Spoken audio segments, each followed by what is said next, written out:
Сәлеметсіздер ме, құрметті әріптестер және желі оқырмандары. Елбасымыздың болашаққа бағдар рухани жаңғыру атты мақаласында біртұтас ұлт болу үшін қоғамдық сананы жаңғырту, ол үшін халық санасына жалпы ұлттық құндылықтарды тереңдету қажеттігін көрсеткен болатын. Қазақ жері мен жерұйық мекенім деп санайтын әрбір азаматқа өзінің кіндік қаны тамған ата қонысы туған жері аса ыстық, қымбат.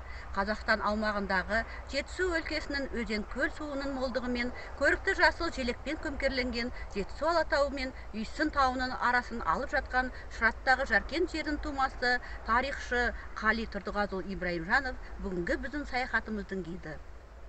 Қазақстан журналистер одағының мүшесі, республикалық деңгейде жарияланып жүрген көптеген тарихи зерттеу мақалаларының авторы Қали Тұрдығазұлы тарих қойнауына ой жүгіртіп, қолына қалам алдыртқан туған өлкесі, соның ішіндегі ежелгі қалалардың бірі Түрген қорғаны тарихшының назарынан тыс қалған емес. Жаркент қаласына 1942 жылы Кеңес одағының батыры генерал Панфиловтың есімі берілді. 1991 жылы тәуелсіздіктен кейінгі жылдары өзіндік тарихы төл атауы Жаркент болып қайта түзетілді. Бірақ үдемі есте сақтап, ұрпақ санасына ұрандай жаттататын бір нәрсе бар.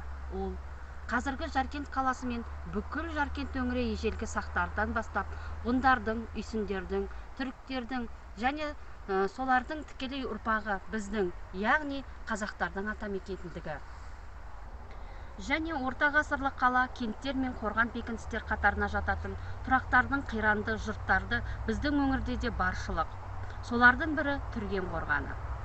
Бүгінгі тарихи танымды саяхатымызды Жетісудың Жаркент өңірінің ежелгі қалалары мен осы аймақтағы Түрген қорғаны туралы Қали Тұрдығазұлы әңгімелеп берсеңіз бізге.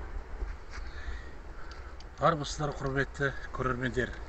Енді мынау біздің Жетісудың сондай бір құйқалы сұрайлы өңірі Жаркент жері тарихқа өте бай.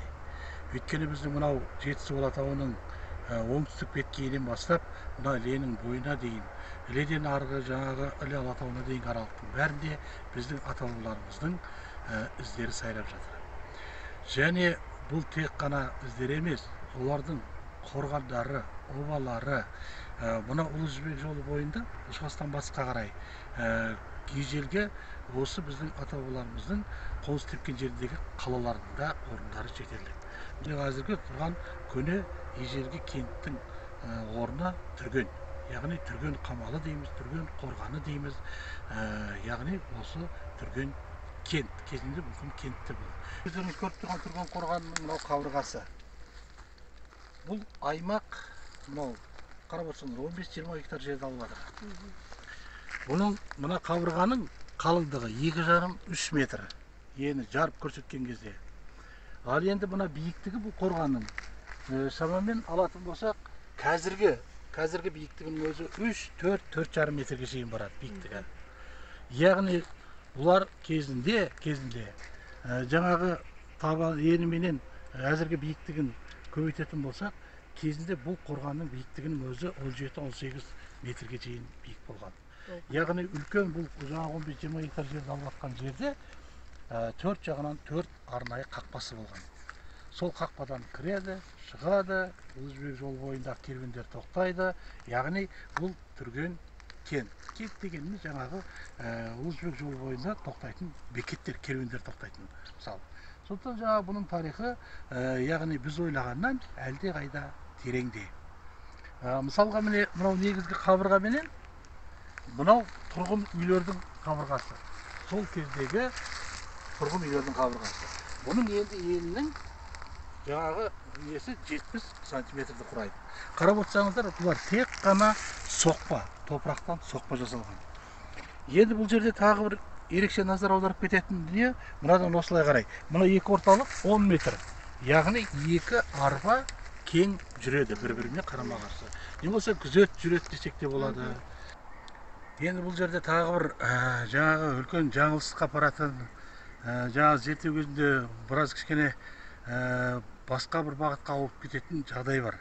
Ол дегеніміз мына қорғанның сар топырақтан соғылғандығы. Яғни көптеген ғалымдар келіп, жаңа археологтар келді, бір-екі Алматыдан келді, Шымкенттен келді.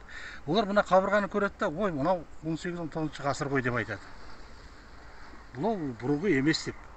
Сондықтан жаңағы сол ғалымдарды біз алып кеп, кейін қайтадан зерттеп жүрген кезде олардың бәрін мойындатуға тура келді. Оны қалай дейсіздер ғой? Мына қабырғаны біз құлатқан кезде, мына қабырғаны, осыдан құлаған топырақтың ішінен көне дәуірдің, яғни үйсін дәуірі деуге болады. Соған жататын құбыралардың, көзелердің сынықтары шықты. Ал енді ол сынық қайдан келді? Бұл қабырғада тұр десек, яғни бұл оған дейін үйсін дәуірінен бастап ұлы жібек жолы кезінде бұл кезде мекен еткен адамдар. Одан кейін түркі, одан кейін жаңағы Қарахан дәуірі, одан кейін Қыпшақ, одан кейін Қазақ хандығы. Міне өстіп жаңағы сол уақытқа шейін, кешегі 18-19 ғасырға шейін бұл кент, бұл қорған өз тіршілігін жасап тұрған.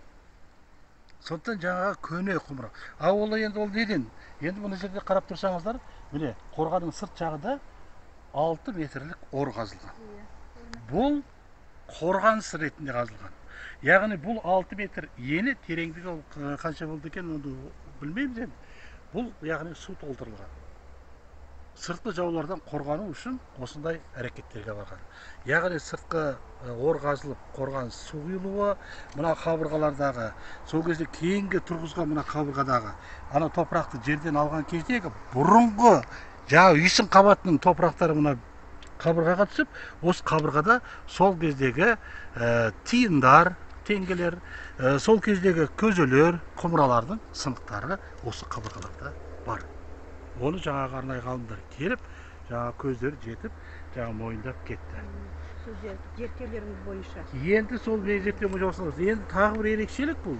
Бұл мен өз жобалауым бойынша, мен оны нақты деп айтпаймын, бірақ өзімнің жобалауым бойынша бұл кенттің тарихы үйсін заманынан бері қарай келе жатыр. Үйсін заманы демеңіз, біздің заманымызға дейінгі екі, біздің заманымыздың 5-ші ғасыр аралығында өмір сүрген. Неге десеңіздер, енді мынау солтүстік жағын, шығыс жағын көрсек. Шығыс жағы, мынау тоғайдың іші ары қарай 1-2-3 шақырымға дейін толған обалар. Ол обаларды жаңағы археолог ғалым Дөкей Калеев деген ағамыз шақырттық, тарих ғылымдарының кандидаты. Ол кісімен осы жерде жүрдік, жаңағы обаларды да көрсеттік. Ол кісі де көріп, обалардың бәрін үйсін дәуір екендігін көзі жетті. Яғни мына жерде шығысында обалар тұрса, мына қабырғалар тұрса, мына қазылған ор, мына қабырғадағы үйсін қабат жаңа кезіндегі тіршіліктен не хабар беретін заттардың табылуы, яғни бұл қорғанның тарихының өте тереңде екендігін жобалап осал дәлелдейді. Енді одан кейін мына жақта жолсы мұны солтүстік тақыр деп айтады. Солай ма?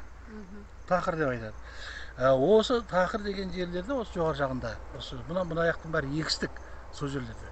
Кезінде мынау оңтүстігіндегі Шоралдағы қазіргі үлкен қариялардың барып, мен ауыл қарияларымен бірталаймен кездесіп сөйлестім. Сонда сол кісілер еді, біз сол тақырда бала күнімізде ойнайтынбыз. Сол кезде осындай үйлер болған дейді. Ал сол кезде сол тақырда ойнап жүргенде көзе құмыралардың, сөнген ана құмдардың биіктігі 1 метрге шейін біз сол бала күнімізде соның бәрін көретінбіз дейді. Содан кейін жаңағы жармақ дейді, ортасы 4 бұрышты тесік кезіндегі мыстан жасалған теңгелер. Міне солардың көбін жаңағы біз оны алып ат әбзелдеріне дейді. Кейін үлкейіп кішкене ержеткеннен кейін жүгенге, тартпаға, жаңағы ер-тоқымның несін сәндеуге сол жаңағы мыс теңгелерді кезінде қолды пайдаландық дейді.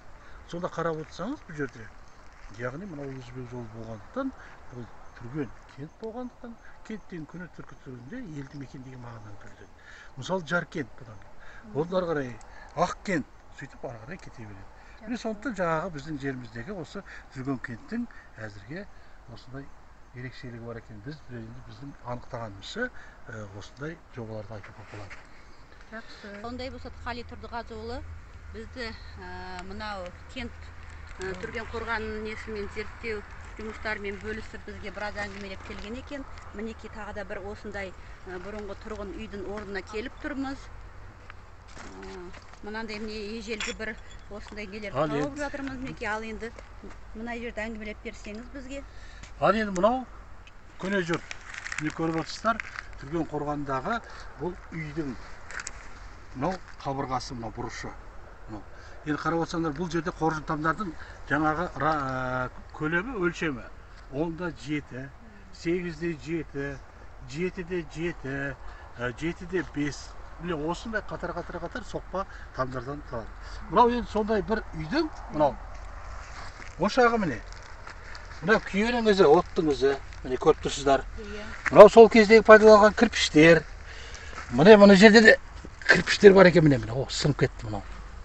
Міне кірпіштер де бар екен міне. Міне кеңіз міне. Қап-қара жаңағы отты. Мынау кездегі ошақ. Мынау түтін шығатын жаңағы жүретін жолы мынау.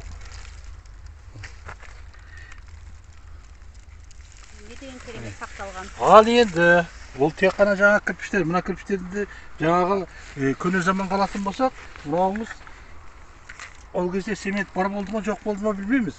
Бірақ мынау цемент емес, қазіргі біздің күйдірілген қызыл кірпіш емес, міне көгілдір кірпішке жатады екен.